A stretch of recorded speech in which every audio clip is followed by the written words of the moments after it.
नमस्कार। आप सभी का ट्रस्टवर्दी फैक्ट्स में स्वागत है। साथियों, नेताजी सुभाष चंद्र बोस को नमन करते हुए करीब 1.5 वर्ष पहले मुझे submarine optical fibre cable connectivity परियोजना के शुभारंभ का अवसर मिला था। मुझे खुशी है कि अब इसका काम पूरा हुआ है और आज इसके लोकार्पण का भी सौभाग्य मुझे मिला है। चेन्नई से पोर्ट ब्लेयर से लिटिल अंडमान और पोर्ट ब्लेयर से स्वराज द्वीप तक अंडमान निकोबार के एक बड़े हिस्से में ये सेवा आज से शुरू हो चुकी है। मैं अंडमान निकोबार के लोगों को इस सुविधा के लिए अनंत अवसरों से भरी इस कनेक्टिविटी के लिए बहुत बहुत बधाई देता हूं, शुभकामनाएं देता हूं। स्वतंत्रता दिवस से पहले ये अंडमान के लोगों के लिए एक प्रकार से 15 अगस्त के पूर्व इसी सप्ताह एक स्नेह भरे उपहार की तरह ये अवसर मैं देखता हूं। साथियों, समंदर के भीतर करीब 2300 किलोमीटर तक केबल बिछाने का ये काम समय से पहले पूरा करना ये अपने आप में बहुत प्रशंसनीय है।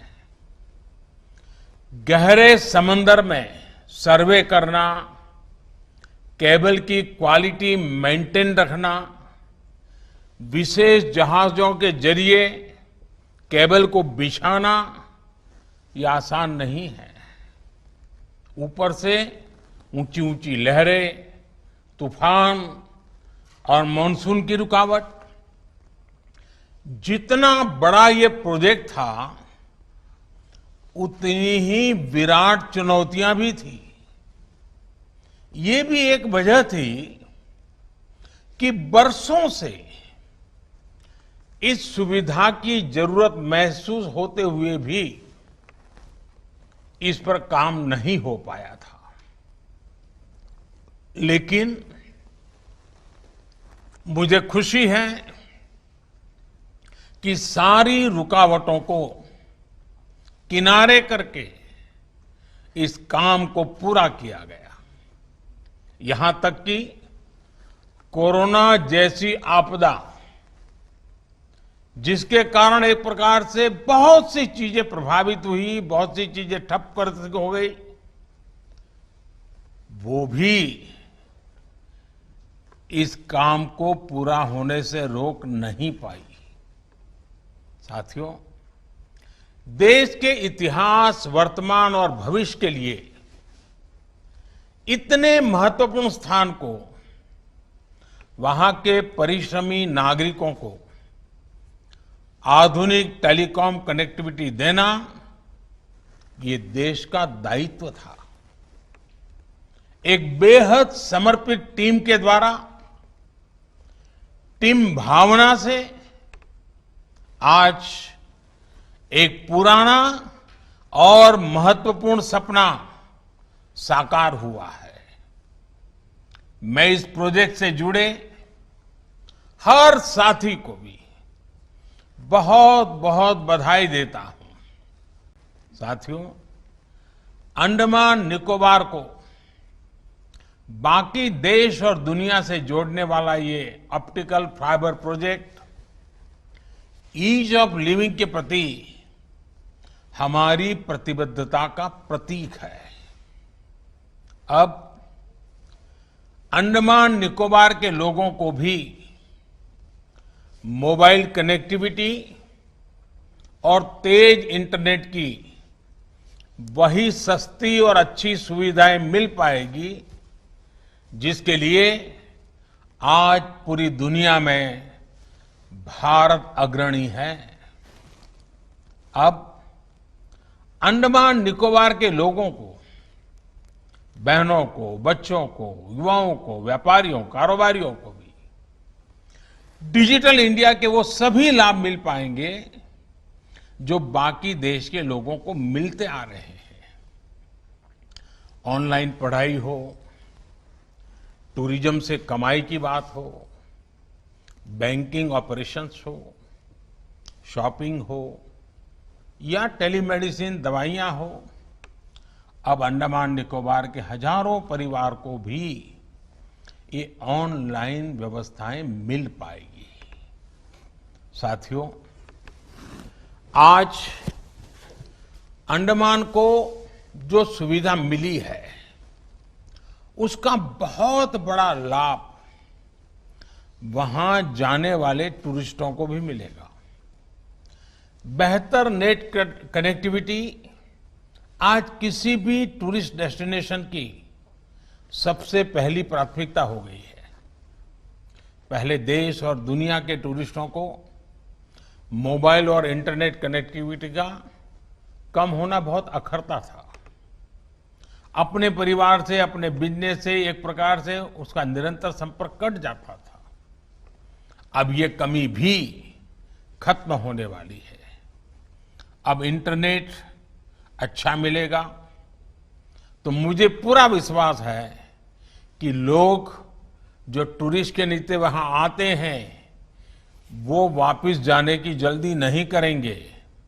वो लंबे समय के लिए वहां रुकना पसंद करेंगे और जब लोग ज्यादा रुकेंगे, अंडमान निकोबार के समंदर का, वहां के खान पान का आनंद लेंगे तो इसका बहुत बड़ा प्रभाव रोजगार भी पड़ेगा और रोजगार के भी नए अवसर बनेंगे।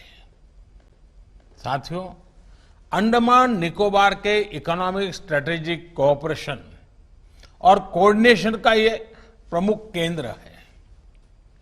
हिंद महासागर हजारों वर्षों से भारत के व्यापारिक और सामरिक सामर्थ्य का सेंटर रहा है। अब जब भारत इंडो पैसिफिक में व्यापार, कारोबार और सहयोग की नई नीति और रीति पर चल रहा है, तब अंडमान निकोबार सहित हमारे तमाम द्वीपों का महत्व और अधिक बढ़ गया है। एक्ट ईस्ट पॉलिसी के तहत पूर्वी एशियाई देशों और समंदर से जुड़े दूसरे देशों के साथ भारत के मजबूत होते रिश्तों में अंडमान निकोबार की भूमिका बहुत अधिक है और ये निरंतर बढ़ने वाली है। नए भारत में अंडमान निकोबार द्वीप समूह की इसी भूमिका को मजबूत करने के लिए 3 साल पहले आइलैंड डेवलपमेंट एजेंसी का गठन किया गया था। आज आप देख रहे हैं कि अंडमान निकोबार में जो प्रोजेक्ट बरसों बरस पूरे नहीं होते थे, वो अब तेजी से कंप्लीट हो रहे हैं। साथियों, अंडमान और निकोबार के 12 आइलैंड्स में हाई इंपैक्ट प्रोजेक्ट का विस्तार किया जा रहा है। मोबाइल और इंटरनेट कनेक्टिविटी की एक बहुत बड़ी समस्या का समाधान तो आज हो चुका है। इसके अलावा रोड, एयर और वाटर के जरिए फिजिकल कनेक्टिविटी को भी सशक्त किया जा रहा है। नॉर्थ और मिडल अंडमान की रोड कनेक्टिविटी को मजबूत करने के लिए 2 बड़े ब्रिज और NH4 के चौड़ीकरण पर तेजी से काम हो रहा है। पोर्ट ब्लेयर एयरपोर्ट में एक साथ 1200 यात्रियों को हैंडल करने की कैपेसिटी आने वाले कुछ महीनों में बनकर तैयार हो जाएगी। इसके अलावा दिगलीपुर, कार निकोबार और कैम्बेल बे में भी एयरपोर्ट ऑपरेशन के लिए तैयार हो चुके हैं। स्वराज द्वीप, शहीद द्वीप और लॉन्ग आइलैंड में पैसेंजर टर्मिनल, फ्लोटिंग जेटी, जैसे वाटर एरोड्रोम इंफ्रास्ट्रक्चर भी आने वाले कुछ समय में बनकर तैयार हो जाएंगे। इसके बाद यहां उड़ान योजना के तहत सी प्लेन की सेवाएं शुरू हो जाएगी। इससे एक आइलैंड से दूसरे आइलैंड की कनेक्टिविटी मजबूत होगी और आने जाने में आपका समय भी कम लगा करेगा। साथियों, आइलैंड के बीच और बाकी देश से वाटर कनेक्टिविटी की सुविधा को बढ़ाने के लिए कोची शिपयार्ड में जो 4 जहाज बनाए जा रहे हैं, उनकी डिलीवरी भी आने वाले कुछ महीनों में हो जाएगी। प्रयास ये है कि अगले 1 साल में बड़े जहाजों को रिपेयर करने की सुविधा वहीं आइलैंड में ही विकसित हो। इससे आपका समय बचेगा, खर्च कम होगा और रोजगार के अवसर भी बनेंगे। इसका बहुत बड़ा लाभ फिशरीज सेक्टर को भी होगा। साथियों, आज जब भारत आत्मनिर्भरता के संकल्प के साथ आगे बढ़ रहा है, ग्लोबल मैन्युफैक्चरिंग हब के रूप में, ग्लोबल सप्लाई और वैल्यू चेन के एक अहम प्लेयर के रूप में खुद को स्थापित करने में जुटा है, तब हमारे वाटरवेज और हमारे पोर्ट्स के नेटवर्क को सशक्त करना बहुत जरूरी है। बीते 6-7 साल में पोर्ट डेवलपमेंट और पोर्ट लेड डेवलपमेंट को लेकर जो काम हो रहा है, उससे देश को नई ताकत मिल रही है। आज हम नदी जलमार्गों का एक बड़ा नेटवर्क तैयार कर रहे हैं, जो समुद्र के बड़े पोर्ट्स को देश के लैंडलॉक राज्यों से कनेक्ट कर रहा है। पोर्ट इंफ्रास्ट्रक्चर के विकास में जो कानूनी अड़चनें थी, उन्हें भी निरंतर दूर किया जा रहा है। सरकार का ध्यान समंदर में ईज ऑफ बिजनेस को प्रमोट करने और मैरीटाइम लॉजिस्टिक्स को सरल बनाने पर भी है। ऐसे दुनिया के सबसे बड़े सिंगल विंडो प्लेटफॉर्म को तैयार करने पर भी काम चल रहा है। साथियों, ऐसे ही अनेक प्रयासों के कारण अब देश के पोर्ट नेटवर्क की कैपेसिटी और कैपेबिलिटी दोनों का विस्तार हो रहा है। 3 दशक के इंतजार के बाद वेस्ट कोस्ट में भारत के पहले डीप ड्राफ्ट ग्रीनफील्ड सी पोर्ट को सैद्धांतिक मंजूरी दी जा चुकी है। इसी तरह ईस्ट कोस्ट में डीप ड्राफ्ट इनर हार्बर के निर्माण का काम भी तेजी से चल रहा है।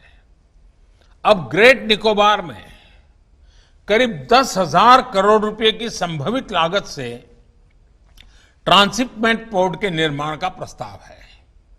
कोशिश ये है कि आने वाले 4-5 साल में इसके पहले फेज को पूरा कर लिया जाए। एक बार जब ये पोर्ट बनकर तैयार हो जाएगा, तो यहां बड़े बड़े जहाज भी रुक पाएंगे। इससे समुद्री व्यापार में भारत की हिस्सेदारी बढ़ेगी, हमारे युवाओं को नए मौके मिले। साथियों, आज जितना भी आधुनिक इंफ्रास्ट्रक्चर अंडमान निकोबार में तैयार हो रहा है, वो ब्लू इकोनॉमी के लिए भी बहुत महत्वपूर्ण है। ब्लू इकोनॉमी का एक अहम हिस्सा है फिशरीज, एक्वाकल्चर और सीवीड फार्मिंग। सीवीड के फायदे को लेकर आज दुनिया में चर्चा हो रही है। कई देश इसकी संभावनाओं को एक्सप्लोर कर रहे हैं। मुझे खुशी है कि अंडमान निकोबार में इसकी संभावनाओं को तलाशने के लिए पोर्ट ब्लेयर में जो पायलट प्रोजेक्ट चलाया गया था, उसके नतीजे उत्साहित करने वाले हैं। अब इसकी खेती को आइलैंड्स में प्रमोट करने के लिए स्टडी शुरू हो चुकी है।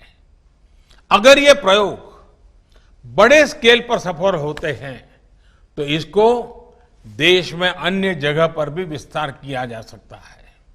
इससे विशेष तौर पर हमारे मछुआरे साथियों को बहुत बड़ा लाभ होगा। और आशा करता हूँ कि आपको ये वीडियो पसंद आया होगा। अगर वीडियो पसंद आया तो लाइक, शेयर और सब्सक्राइब कर दीजिए और नीचे दिए गए बेल आइकन को भी दबा दीजिए। जय हिंद, जय भारत।